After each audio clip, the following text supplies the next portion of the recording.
Where were you when Michael Brown was killed? I actually worked across the street there at Primetime Barbershop as a barber, stylist. We were working, normal day, and yeah, that happened. The protest came, a few days later or so. It wasn't violent, it was a peaceful protest. I feel like it started to become somewhat violent or seemed violent when they started bringing in all the troops, and it made everyone tense behind that. It made everyone feel like that they needed to protect themselves and they needed to fight back even more. I was here maybe a couple nights. I really didn't want to stick around for what was about to go down, so I just decided to stay away because this was an area that I frequented. Just being an entrepreneur myself, I used to be very active in music, so I was out here all the time with my own personal CDs, and that's what I would do in this area. I mean, I honestly encountered the police in negative ways on many occasions in this area, just for that alone. What would you say to the families of the 5,000 people who have been killed by police since Michael Brown? I mean, what does that mean that the police have been able to kill 5,000 more people? It really says how the average citizen is looked at in this country. It doesn't matter if you're black or white. I mean, it matters, but not only black people have been killed by police, so it just shows, what we mean to the higher ups, and it's not enough. We don't mean very much.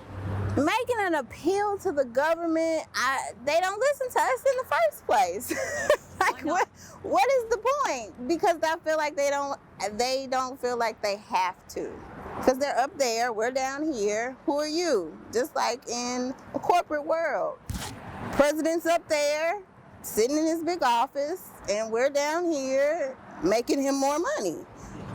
So it's like, so who cares what you're saying? I'm getting what I want. Who cares what you're getting or if you're getting anything? Yeah. When I voted for Obama, it was because of history. I mean, him making history, us making history. So many young people went out and voted for Obama. Black, white, everybody went out and voted for Obama. But over time, we all figured out that he was pretty much just what all the others are. He's a face, he's can I say a puppet?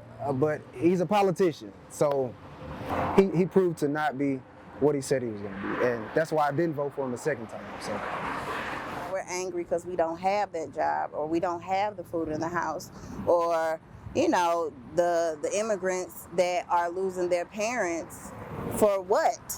Because you put the stereotype out that all immigrants are killers and thieves and liars, but that's not the case. They come here to do what they need to do to raise their families, just like us. Do you think immigrants should have the right to live in whatever country they want? Yes!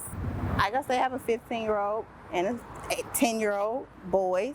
I feel like from when I was younger and now in the school systems, there's a lot of things that they don't do for the children as far as music, as far as arts, as far as even sports. And they're taking away history itself.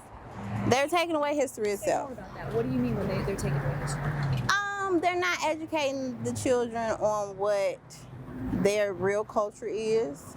They're not educating the children on Martin Luther King, on what protesting is really about, what it's really for, why people did walk miles and miles and miles barefoot or in groups. These kids don't even know what that is. Right. They have no clue what that meant to the world.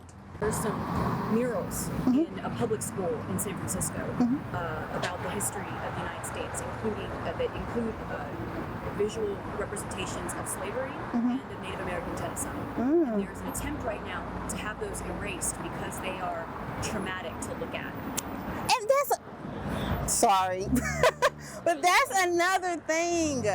Why do they coddle these people so much now? It's horrible. If you hide that from your children or hide that from you in general, how will you be able to handle it when it comes in front of you? How are you going to be able to respond when you do see something like that? That's a major piece of life, to struggle, to hurt, and to learn how to pass and push through that. And I feel like that's a whole another reason why so many people killing themselves, depression. At the end of the day, how do you know who you are? If you don't see these things or the gruesome part of it, and what made people stronger and what made people fight harder. We are the vast majority, and if we were to rise up, we would make a great change throughout the world.